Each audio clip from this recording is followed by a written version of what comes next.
இன்றைக்கி நாங்கள் எல்லாருமே சமூக வலைத்தளங்களை பாவிச்சு கொண்டு தான் இருக்கிறோம். அப்படி நாங்கள் பாவிக்கிற சமூக வலைத்தளங்களில் எங்களுடையலோ அல்லது எங்களை சார்ந்திருக்கிற ஆக்கள்றையோ ஒரு அந்தரங்கமான ஒரு புகைப்படம் ஒரு சமூக வலைத்தளத்தில் வெளியாயிட்டேன்னு சொன்னால் நாங்கள் என்ன செய்யணும் அப்படின்றத தான் நாங்கள் இந்த காணொலியில் பார்ப்போம். இதுக்குன்னு சொல்லி பிரத்யோகமாக சில இணையதளங்கள் இருக்குது. அதில் குறிப்பாக இந்த stopnci.org அப்படின்ற இந்த வெப்சைட் வந்துட்டு ஒரு பாதுகாப்பான ஒரு வெப்சைட்டாக இருக்குது. இந்த வெப்சைட்டில் வந்துட்டு நீங்கள் உங்களுடைய அந்த அந்தரங்கமான புகைப்படங்கள் அல்லது காணொலிகள் வந்து வெளியாகி இருக்குங்க, அந்த லிங்கை நீங்கள் எடுத்துக்கொண்டு உங்களோட கேஸை வந்து நீங்கள் ரெஜிஸ்டர் பண்ணி கொண்டு போகக்குள்ள உங்களுக்கு ஈஸியாக அந்த ஃபோட்டோஸோ வீடியோஸோ ரிமூவ் பண்ணக்கூடிய மாதிரி இருக்கும்.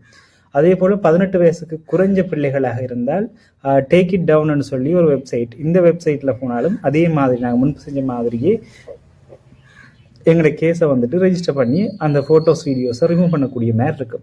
இந்த ஒரு காணொலி உங்களுக்கு பிரயோசனமாக இருந்தால் கட்டாயம் உங்களோட நண்பர்களுக்கும்